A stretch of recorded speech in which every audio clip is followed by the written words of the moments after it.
সকলকে স্বাগত। আজকে অনেকদিন বাদে একটি স্বরচিত কবিতা পাঠ করব। এই কবিতাটার বিষয়বস্তু হচ্ছে একটি বিদ্যালয়, যে বিদ্যালয়ের সঙ্গে অনেক স্মৃতি জড়িয়ে রয়েছে, অনেক সুসম্পর্ক, ভালো মন্দ, বিভিন্ন ধরনের ঘটনা পরম্পরা রয়েছে। তা প্রাথমিক পর্বে বলি, 2007-এ একটি স্কুলে শিক্ষকতার সুযোগ পাই ঈশ্বরের কৃপায়, গুরুজনের আশীর্বাদে বলুন, নিজের পরিশ্রমে বলুন। সেই স্কুল বাড়ি থেকে অনেকটাই দূরে। সেই স্কুল বর্তমানে ধনেখালির অন্তর্গত দেধারা নামক একটি গ্রামে অবস্থিত। সেই স্কুল থেকেই আমার শিক্ষকতার যাত্রা শুরু। সেই বিদ্যালয় থেকে আমি অনেক কিছু শিখেছি।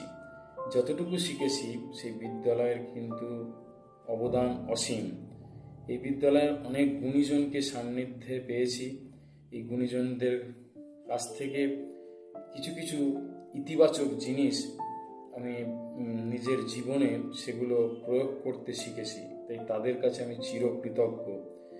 এই বিদ্যালয় আমাকে শিখিয়েছে কি করে ক্লাস ম্যানেজমেন্ট করতে হয়, কি করে ভালো পড়াতে হয় যতটুকু পারি আর কি, এবং কি করে ছাত্রদের সঙ্গে মিশতে হয় কিন্তু একটা দূরত্ব বজায় রেখে, এবং সময়ের মূল্য দিতে হয়, সময়কে নষ্ট না করে প্রত্যেকটা সময়ে গুরুত্ব বুঝে নিজের লক্ষ্যে এগিয়ে যেতে হয়।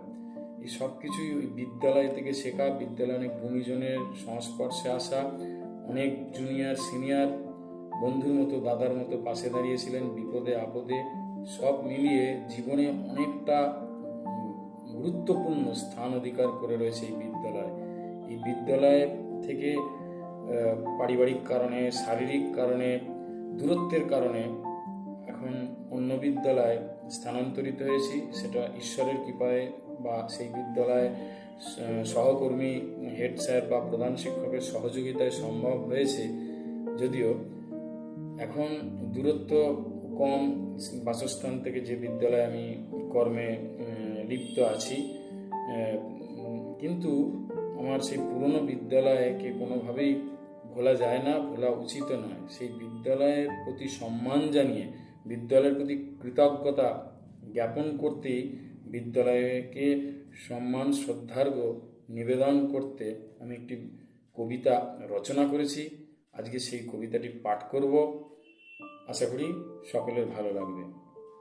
2007-এ কর্মে যোগদান, 14 বছরের কর্মস্থান, ক্লাস ম্যানেজমেন্ট থেকে পড়ানো, এক্সকারশন টু মাঠে ছাত্রের মাঝে সময় কাটানো, কাজ কিভাবে কত সহজে করা, গুণীদের সান্নিধ্যে যতটুকু পারা, শেখা মাধ্যমিক খাতা দেখার নিয়ম, কাজে থেকেও সময় নষ্ট কম, পরামর্শ গুণীজনের পাথেও, সুখে দুঃখে অনেককেই পেতাম সাথেও, দূরে হলেও শিকড়ের টান, এখন স্কুলের কাছেই বাসস্থান, যখন সময় সুযোগ ডাক পাই এক কথায় ছুটে যাই, অন্নদাতা দেধারা অন্নদা প্রসাদ উচ্চ বিদ্যালয়, ছেড়ে এলেও মনের মণিকোঠায়।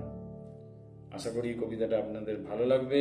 যদি ভালো লাগে শেয়ার করবেন বন্ধুদের মাঝে, এবং চ্যানেলটিকে সাবস্ক্রাইব করবেন, যাতে আমি নতুন নতুন এরকম স্বরচিত কবিতাও আপনাদের সামনে নিয়ে আসতে পারি।